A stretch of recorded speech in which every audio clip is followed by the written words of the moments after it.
ತುಂಬ ವರ್ಷಗಳ ನಂತರ ಈ ಪಿಕ್ಚರ್ ಬರ್ತದೆ, ಏನೋ ಒಂದು ಪಾಸಿಟಿವ್ನೆಸ್ ಕಾಣ್ತಾ ಇದೆ. ಯಾಕಂದರೆ ಶೂಟಿಂಗ್ ಟೈಮ್ ಬಂದಿದ್ದು ಆದಮೇಲೆ ಬಂದೇ ಇರಲಿಲ್ಲ. ಆ್ಯಕ್ಚುಲಿ ಮೊದಲು ಈ ರೋಡೇ ಇರಲಿಲ್ಲ, ಅವಾಗ ಕಾಣ್ತಿತ್ತು ಸ್ಟ್ರೇಟಾಗಿ. ಇವಾಗ ಎಲ್ಲ ಬಿಲ್ಡಿಂಗ್ ಎಲ್ಲ ಬಂದು ಕಾಣಲ್ಲ. ಬಟ್ ಇಲ್ಲಿ ಬಂದಾಗ ಒಂದು ಪಾಸಿಟಿವ್ ವೈಬ್ ಕಾಣ್ತದೆ. ಭಾಳ ಖುಷಿಯಾಗಿ ಇದೇ ಬಂದು ಮಾಡೋದು ಎಲ್ಲೆಲ್ಲೋ ಮಾಡಬೇಕಂತಿದ್ದು. ನೀವೀಗೂ ಅಷ್ಟೇ ಚಿಕ್ಕಮಗಳೂರು ಫೆಸಿಲಿಟೀಸ್ ಇದೆ. ಸೊ ಒಂಥರ ಒಂದು ಸಂಬಂಧ ಆಗಿದೆ ಇರ್ತಲ್ಲ, ಅಲ್ಲಿ ನೋಡೋದಾಗ್ತದೆ ನಮಗೆ ಭಾಳ ಖುಷಿಯಾದ ವಿಷಯ. ಇಲ್ಲ, ಒಳ್ಳೆ ಪ್ರಯತ್ನ ಮಾಡಬೇಕು ಅಷ್ಟೇ, ಒಳ್ಳೆ ಸಿನಿಮಾ ಬರಲಿ. ಯಾಕಂದರೆ ಇವಾಗೆಲ್ಲ ಹೇಳ್ತಾರೆ ರಿಸ್ಕ್ ರಿಸ್ಕ್ ರಿಸ್ಕ್ ಅಂತ. ಏನು ರಿಸ್ಕ್ ಇಲ್ಲ, ರಿಸ್ಕಲ್ಲ ರಸ್ತರ ತಿನ್ಬೇಕು ಜೀವನನೇ ಹೇಳೋದು. ಇಲ್ಲಾಂದರೆ ವಿ ಹ್ಯಾವ್ ಟು, ಯಾಕಂದರೆ ಬೇರೆ ಭಾಷೆಗಳ ಜೊತೆ ಕಾಂಪೀಟ್ ಮಾಡಬೇಕು ಅಂದರೆ ಹೊಸ ರೀತಿ ಸಿನಿಮಾಗಳು ಬರಬೇಕು. ಅದು ಏನಾಗುತ್ತೆ ಆಗೋಲ್ಲ ಅನ್ನೋದು ಆಮೇಲೆ ಪ್ರಶ್ನೆ. ನಾವು ಪ್ರಯತ್ನ ಪಡೋದು ಹೆಂಗಾಗುತ್ತೆ? ಯಾಕಂದರೆ ನಾವು ಏನು ಬಿಡಿ 39-40 ವರ್ಷ ಆಗ್ತದೆ, ಈಗ ಎಷ್ಟು ವರ್ಷ ನಾವು ಮಾಡ್ತೀವಿ. ನೆಕ್ಸ್ಟ್ ಪೀಳಿಗೆ ಬರಬೇಕು, ನೆಕ್ಸ್ಟ್ ಜನ್ರೇಷನ್ ಬರಬೇಕು, ನೆಕ್ಸ್ಟ್ ಟೈಪ್ ಆಫ್ ಸಿನಿಮಾಸ್ ಬರಬೇಕು. ಆ್ಯಂಡ್ ನಾವೇ ನೋಡಿ ನಾವೇ ಆಸೆ ಪಡ್ತಿರ್ತಾರೆ. ಅವತ್ತು ವಿಭಿನ್ನ ಸಿನಿಮಾ ಮಾಡಬೇಕಂದ್ರೆ ನಾವೇ ಆಸೆ ಪಡ್ತಾರೆ. ಈ ಯಂಗ್ಸ್ಟರ್ಸ್ ಬಂದು ಸಂದೀಪ್ ಬಂದು ಸಬ್ಜೆಕ್ಟ್ ಹೇಳಿದಾಗ ನನಗೆ ಭಾಳ ಖುಷಿಯಾಯಿತು. ಅದು ಮುಂದೆ ಶಾಖಾಹಾರಿ ನಾನು ಯಾವಾಗ ನೋಡ್ತಾ ಇದ್ದೆ, ನಾನು ಯಾವಾಗ ನೋಡಬೇಕು ಪಿಕ್ಚರ್ ನಾನು ವೆಯ್ಟ್ ಮಾಡ್ತಾ ಇದ್ದೆ. ಬಟ್ ಅದಾದಮೇಲೆ ಸರಿ ನೋಡೋಣ. ಆಮೇಲೆ ಕಥೆ ಹೇಳಿದಾಗ ಶಾಖಾಹಾರಿ ವೆಜಿಟೇರಿಯನ್ ಇದು ಸಬ್ಬರ್ ಮೋಸ್ಟ್ ನಾನ್ ವೆಜ್ ಅಂತ ಕಾಣುತ್ತೆ. ನಾನ್ ವೆಜ್ ಅಂದರೆ ಆಲ್ ಟೈಪ್ ಆಫ್ ಎಮೋಷನ್ಸ್ ಇದೆ.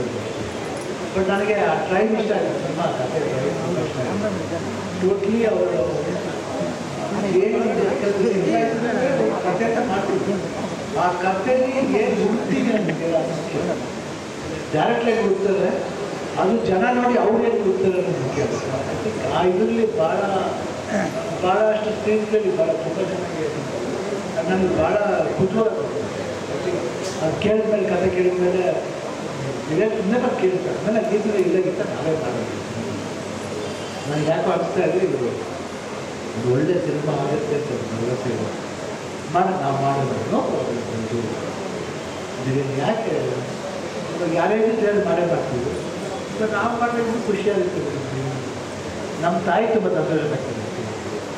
ಯಾಕಂದರೆ ನಮ್ಮ ಅಮ್ಮ ಇದ್ದಿದ್ದರೆ ಸುಮ್ಮನೆ ಇರ್ತಿರ್ಲಿಲ್ಲ, ಖಂಡಿತ ಮಾಡಿರೋದು. ಸರಿ, ಅಮ್ಮನ ಆಸೆ ಅನ್ನೋ ಆಗಲಿ ಅದು. ಅದಕ್ಕೆ ಡಿಸೆಂಬರ್ 6 ಅನೌನ್ಸ್ ಮಾಡಿದ್ವಿ. ಅಮ್ಮನ ಹುಟ್ಟೋದ ದಿವಸ ಅದಾದಮೇಲೆ ಟ್ರೈನ್ಸ್ ಬಂದಿದ್ರು. ಅದಾದಮೇಲೆ ಅಮೃತ ಇಷ್ಟು ವಯಸ್ಸಿಂದ ನೋಡಿದ್ದೀವಿ. ಶಬರಿಮಲೆಯಲ್ಲಿ ನಮ್ಮ ಬಿಟ್ಟು ಬರೋದು ಮಗುವಿಂದ ನೋಡ್ತಾ ಬಂದಿದ್ವಿ. ಅದಾದಮೇಲೆ ಅವ್ರದ್ದು ತಮಿಳು ಪದ್ಯ ಮಾಡಿ ತುಂಬ ಚೆನ್ನಾಗಿ ಮಾಡಿದ್ರು, ಭಾಳ ಮುದ್ದ ಮಾಡಿದ್ರು. ನನಗೆ ಪ್ರೇಮ್ ಮಗಳು ಇಷ್ಟು ಮಟ್ಟಿಗೆ ಮಾಡ್ತಾರ ಅಂತಂದರು. ಆಮೇಲೆ ಭಾಳ ತುಂಬ ಖುಷಿ ಆಯಿತು ನನಗೆ ನೋಡಿ. ಆ್ಯಂಡ್ ಅವ್ರ ಮಗನ ಅಷ್ಟು ಅವರು ಬರ್ತಾ ಇದ್ದಾರೆ. ಐ ಥಿಂಕ್ ನನಗೆ ಪ್ರೇಮ್ ನನಗೆ ತುಂಬ ಇಷ್ಟ, ಅವಾಗಿಂದ ನನಗೆ ತುಂಬ ಇಷ್ಟ ಪ್ರೇಮ್.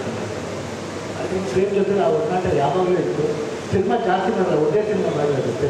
ಬಟ್ ಆದರೂ ಏನೋ 3 ಸಿನಿಮಾ ಮಾಡಿದಷ್ಟು ಪರಿಚಯ ಆಗ್ಬೇಕು. ಆ್ಯಂಡ್ ಇಡೀ ತಂಡ ಕ್ಯಾಮ್ರಾಮನ್ ಆಗಲಿ ಮ್ಯೂಸಿಕ್ ಆಗಲಿ ಕೇಳಿದಾಗ ಖುಷಿ ಆಯಿತು. ಅವ್ರು 4 ಸಾಂಗ್ ಇರ್ತಾರೆ, 5 ಸಾಂಗ್ ಮಾಡ್ತಿರ್ತಾರೆ. ಚೆನ್ನಾಗಿ ಮಾಡ್ತೀವಿ. ಕ್ಯಾಮ್ರಾಮನ್ ಡೈರೆಕ್ಟರ್ ತುಂಬ ಚೆನ್ನಾಗಿ ಮಾಡಿದೆ. ಲೊಕೇಶನ್ಸ್ಗಳು ತುಂಬ ಚೆನ್ನಾಗಿದೆ. ಬ್ಯಾಂಗ್ಳೂರು, ಮೈಸೂರು, ಹಿಮಾಚಲ ಪ್ರದೇಶ, ಕುತೂಹಲ ಕೊಡುತ್ತೆ.